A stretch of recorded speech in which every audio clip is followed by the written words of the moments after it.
3,700 journalists and analysts in more than 120 countries. This is the Bay Area's only 24-hour source for breaking business news and market-moving headlines. Bloomberg 960. Now, a global news update. An outbreak of tornadoes and strong thunderstorms across Mississippi and Alabama has killed at least 26 people. Search and rescue operations are ongoing, but first responders will have a rough job. The trail of destruction is over 100 miles, with at least 12 tornadoes hitting the area. The rural towns of Silver City and Rolling Fork bore the brunt of the damage. Police say the remains of a third person have been discovered following an explosion at a chocolate factory in Pennsylvania. The body was pulled from the rubble Saturday afternoon, more than 24 hours after the initial blast led to the building's collapse. Emergency crews are searching for 4 others still unaccounted for. The cause of the deadly explosion remains under investigation. New York Representative Alexandria Ocasio-Cortez is showing her support for TikTok as calls to ban the app grow louder. On Saturday, she posted her own video on TikTok, saying it would be unprecedented for the U.S. to ban a social media company. I'm Brad Seals. And I'm Susanna Palmer in the Bloomberg newsroom. We're hearing officials at the Federal Reserve are considering throwing First Republic Bank a lifeline of sorts. Our source says the Fed is thinking of expanding an emergency lending facility for banks in ways that would give First Republic Bank more time to shore up its balance sheet. But extra support may not be needed. Watchdogs see First Republic as stable enough to operate without any immediate intervention as the company and its advisors try to work out a deal to shore up that balance sheet. The spotlight is still on banks, but it is widening to include hedge funds. Hedge fund manager Chris Rokos has cut risk in his macro hedge fund in response to double-digit losses this month. Bloomberg has seen a copy of a letter Rokos' London-based investment firm sent to clients today. The firm sent the letter in response to a Financial Times story that said the U.S. Securities and Exchange Commission raised concerns over Rokos' capital management after an outsized bet on U.S. government bonds backfired and forced the hedge fund to hand over large amounts of cash to its banks as collateral. The UK Financial Conduct Authority and the Bank of England declined to comment to the newspaper. A Rokos spokesman declined to comment when contacted by Bloomberg News. In the letter to clients, Rokos says the firm played no part in the discussions between leaders. President Vladimir Putin said Russia is preparing to station tactical nuclear weapons in neighboring Belarus, escalating a confrontation with the U.S. and its allies over the war in Ukraine. Putin said in comments broadcast on state television today that Moscow is handing control of the weapons to Belarus and won't be in breach of its non-proliferation obligations under an agreement with the Russian President Alexander Lukashenko. Republicans and Democrats don't agree on much, but there is a bipartisan consensus emerging that Congress should act to toughen regulations on road trips. Bloomberg's Amy Morris. The Senate Commerce Committee took a closer look at last month's hazardous train derailment on the Ohio-Pennsylvania border. Lawmakers peppered North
Arbitration Association, B2B arbitration to be awarded is nearly 16 months faster than the U.S. courts.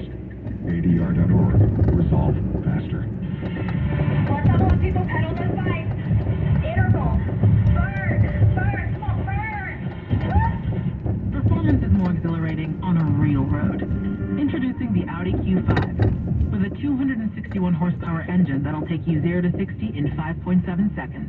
Always obey local speed and traffic laws. Don't let someone else drive off in the Audi model you've always wanted. Visit your tri-state area Audi dealer to get behind the wheel of yours today. Or visit AudiOffers.com for more information.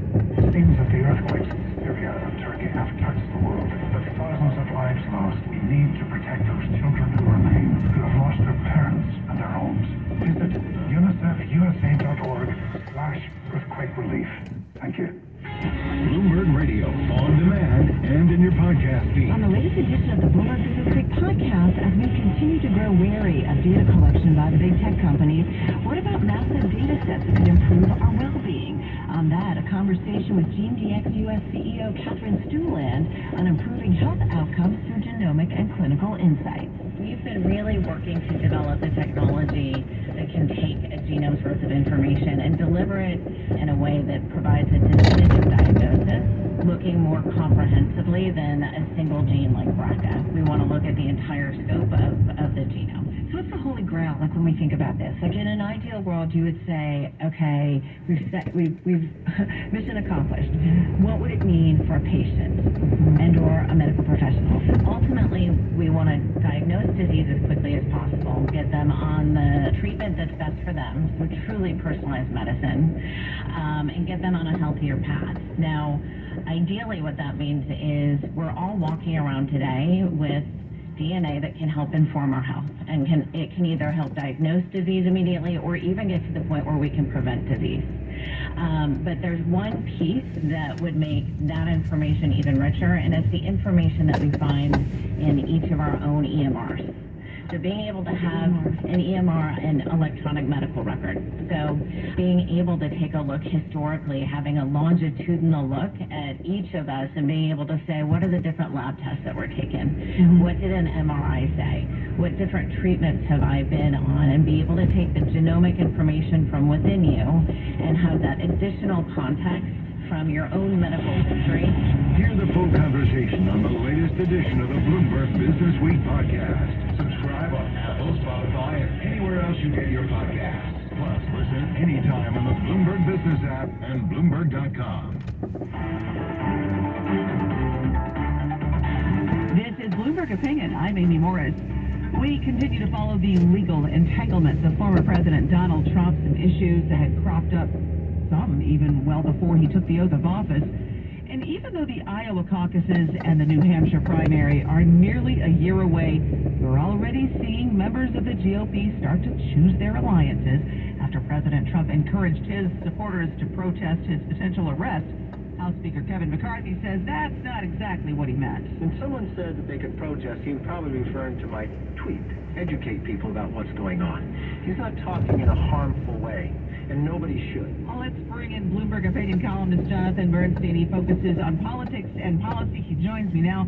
And Jonathan, I want to get into the divisions between the GOP over Trump's legal entanglements. I want to get into all of that. But first, it kind of almost sounds like Donald Trump would almost welcome an indictment. And what I mean is, Senator Lindsey Graham had said that an indictment could actually help Trump win the White House. Does he have a point? Probably not.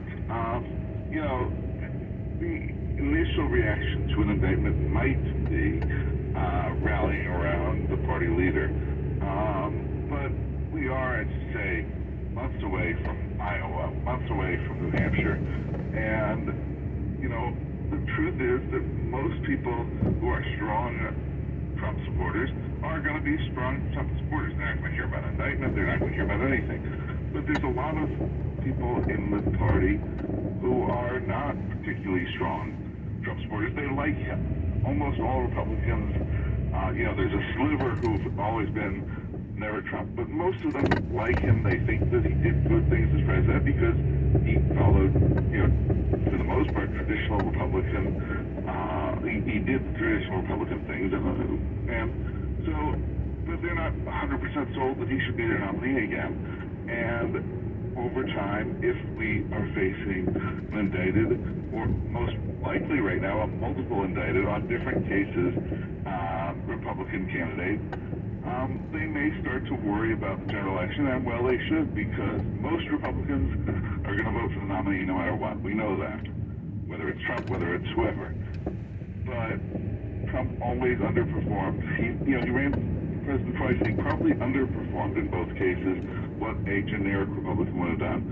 And it's hard to see exactly who the people are who said no to Trump the first two times and are going to say, oh yeah, now that he's been indicted, now I'm going to vote for him. We don't know how many people he'll lose, but he doesn't have a whole lot of leeway to begin with, given that he lost last time. So it probably hurts his chances in the general election, and that in turn probably winds up hurting his chances for the nomination.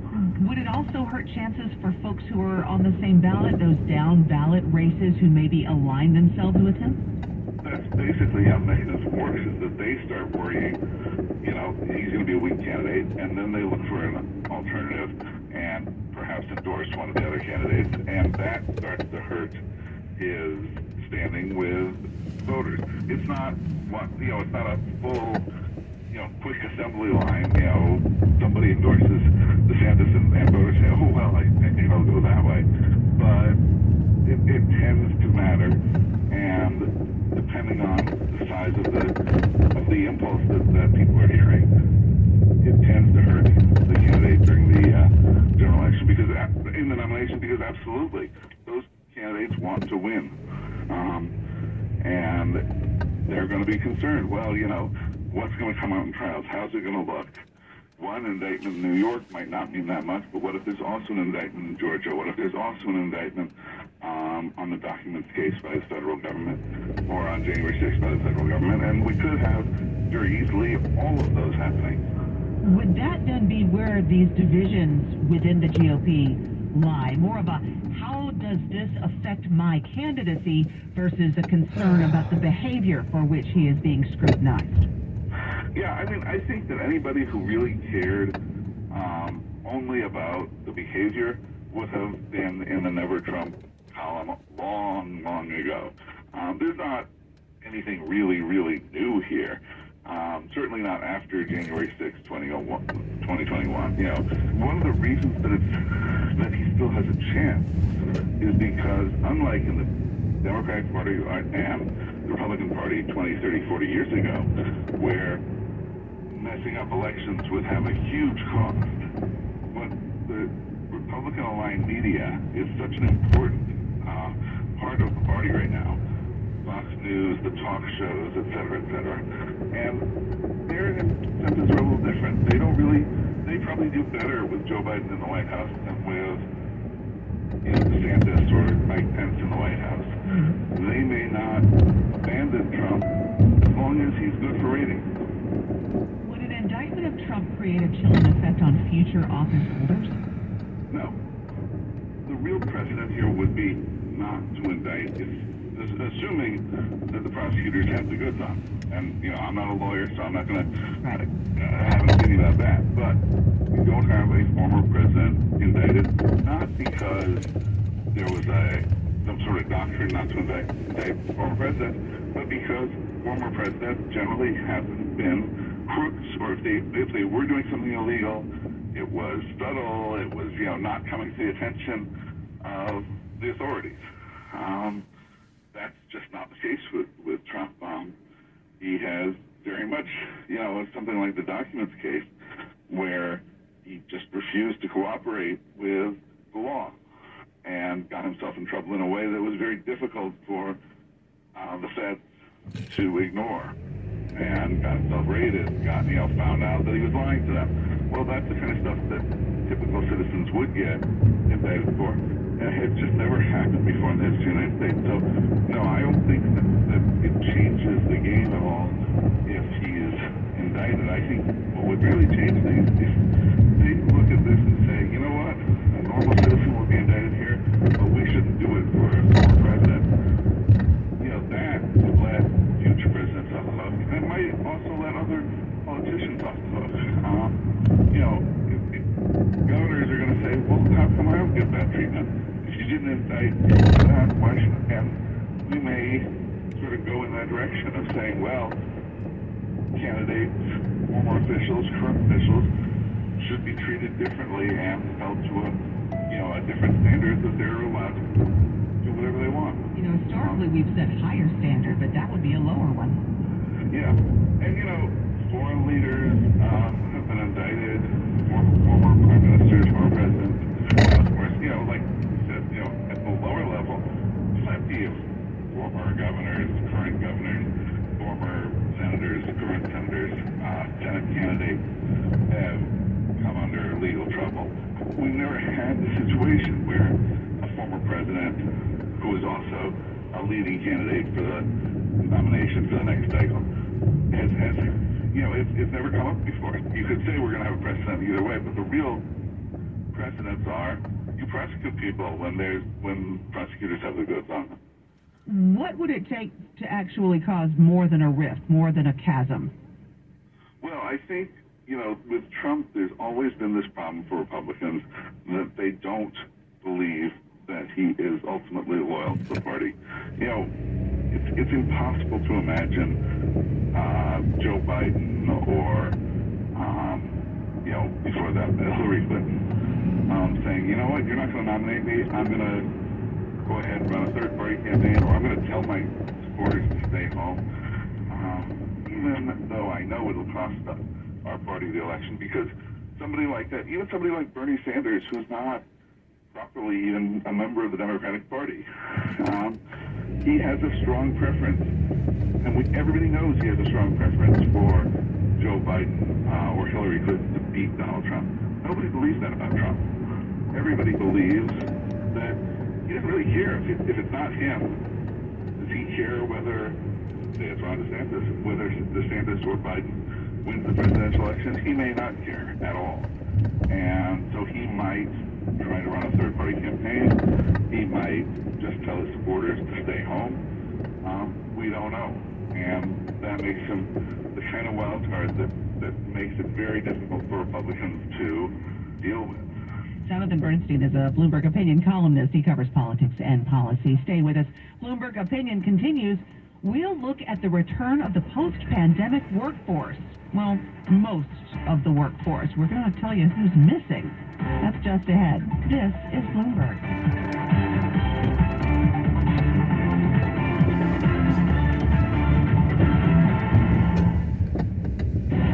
World markets, headlines, and breaking news 24 hours a day at Bloomberg.com and the Bloomberg Business Guide. It's Bloomberg 960. Now, a global news update.